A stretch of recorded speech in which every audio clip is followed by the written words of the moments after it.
Welcome back to AM Northwest. For those of us with children and we're married, co-parenting, even in the best circumstances, is a huge challenge. So here to help us be better partners in parenting, please welcome back adolescent and couples counselor Ishai Busi. Nice to have you back. Great to be back. Let's first define co-parenting, because I think a lot of people may think, oh, that's a divorced couple who share custody, but that's not what we're talking about necessarily. Not necessarily. It's parenting together, whether you're married or you're in a partnership, two parents at the same time raising kids. So being together, being divorced, sometimes blended families as well, two parents trying to parent together. It's essential to be working together and be on the same page. And it's hard. It's tricky, especially nowadays. I know a lot of parents where one person is the bad cop and the other person is the good cop. Right. One is easier, one is harder. What do you think about that kind of? It's so common. You know, there's typically in a relationship, one parent is a little bit more comfortable with confrontation, for example, and the other one might be a little bit more of an avoider.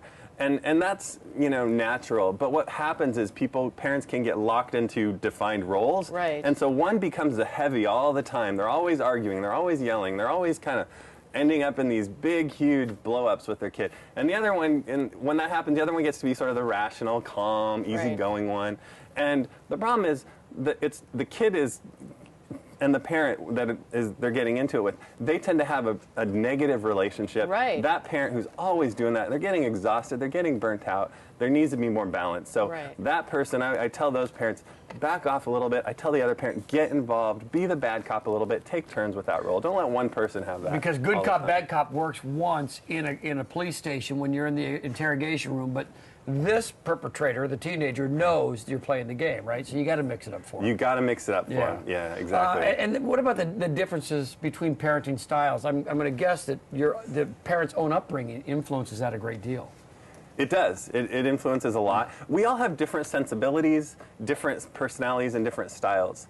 And I think that's a good thing, you know? But what happens is, you know, this sort of, you know, one parent ends up being a little bit more, you know, kind of focusing on responsibility or controlled, and the other one is a little more humorous, or, you know, one kind of seems like they're setting limits and they're more of a structured person, and the other one is a little bit more creative and spontaneous. And so I think both are important, right, in different times in different life for kids to learn different styles, right?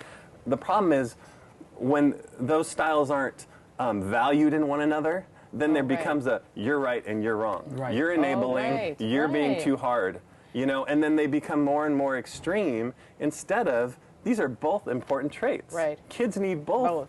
Yeah, problem solving, they need humor, they need responsibility, they need downtime, they need everything. So parents both need to look at their differences and see that as a value to their kids. You say have regular check-ins. Have regular check-ins. If I can use a sports analogy, you know, families are very, very busy today. So busy, and every day is like game day. So they're just getting through the game, getting through the day. And what isn't happening a lot of the time is sort of, you know, reflecting on the game, looking at film, looking at what needs to be changed or modified, how to, you know, adapt, how did that go today? What do we need to do differently? That's not happening until a crisis comes.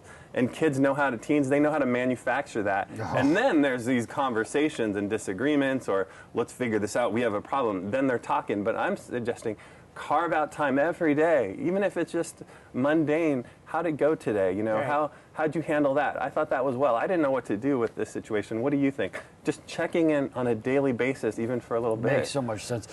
Disagree and resolve conflicts and issues openly. Why is that so important? So this is something that teens and kids are not getting from their parents. You know, what we do see, what kids and teens, they do see from us, from parents, is they see arguing. And then what we do with parents, we go and we resolve it on our own. We argue in front of them, or we disagree in front of them sometimes, but then we go take care of it on our own, and then we come back and we're great, and everything's fine. That, from their perspective, they don't see the resolution.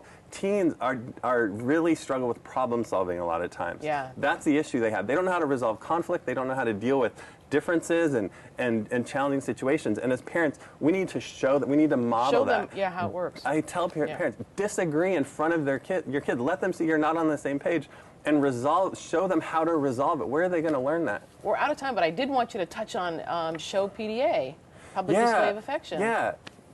hold hands, kiss, cuddle, hug in front of your teens. It'll make them a better boyfriend, a better girlfriend. They'll learn that healthy touch isn't just about sex. Right. Very good. Always good tips. All right, and we'll have more on the website too at k2.com. Good to see you. Thank you, All sir. right.